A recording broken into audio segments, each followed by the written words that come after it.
Chairman, I think it is important that you quickly held this hearing so we can learn from it, particularly since we don't know if there's going to be another shutdown. And I'd like to ask about the actions of the industry in light of in preparation for shutdowns. I suppose I should go to Mr. Khalil first. Everyone saw the shutdown coming. We just couldn't believe it would really occur, but there it was. And of course, there have been shutdowns in prior years repeatedly, and we've been unable to stop them. I don't know whether some of the bills that are coming forward will ever have that effect, because there are some negatives to those bills as well. So in seeing this shutdown coming, were there actions that the industry took or could take?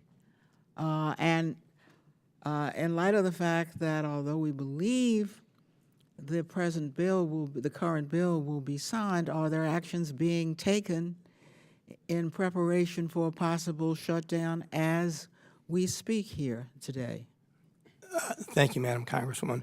Yes, from our perspective, there's always planning operationally and what we can do, in which we have to anticipate what will happen with the rest of our partners in the aviation community as a shutdown progresses and how we can make it up. Frankly, there's a lot of piecing and patching that takes place to try to get airplanes in the air, to keep airplanes in the air, to handle the fact that we can't get new planes certified, the fact that we can't get airworthiness directives approved, the fact that the FAA inspectors are out of the system, well, you know, who we welcome because we need the and want the oversight.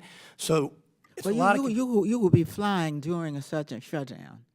Yes, we will be So flying. are there actions with planes going to be in the air that you take or must take when you know that there's going to be a shutdown?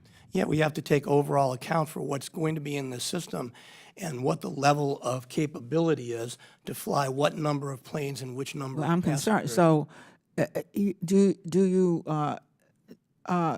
if there's going to be shutdown with various parts of your staff or various parts of the system, I should say, not being paid and therefore not sure that they'll be there, are there actions that are taken, considering that planes do not stop circulating during that time?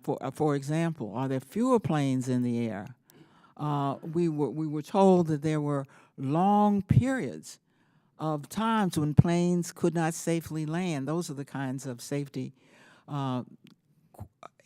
issues I'm interested in. Well, what happens is, depending on the capability of the rest of the system, what the FAA will do is decrease the number of planes in the air, will stretch out the timing between flights, all of which slows the entire system down. And decreasing the number of planes, it may mean you have to cancel some flights? yes, absolutely, which has a terrible impact on the people who are trying to fly, for the people and businesses that are waiting for their packages, and all of the knock-on effects for the surrounding communities, for people not flying, not going to hotels. It all in all is a bad situation. Again, what we need to do is look forward and pass a bill like 1108, which will prevent any future shutdowns in this industry and allow for stable funding so we can make long-term plans rather than have to plan for shutdowns.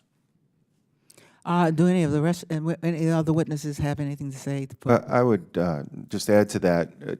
Every time we approach a lapse in appropriations in the FAA, about 2 weeks out, we start scaling down our modernization activity. We certainly start looking at our list of who's essential, non-essential, who's going to be coming to work. And basically, we stop moving the organization and the industry forward because we actually have to take a step back to actually prepare for the incoming shutdown or the eventual shutdown if it happens. And all too often in high drama, Congress will pass it on the 11th hour and give us another 2 weeks. Well, all that does is give us another 2 weeks to prepare for another shutdown, because those lists change all the time.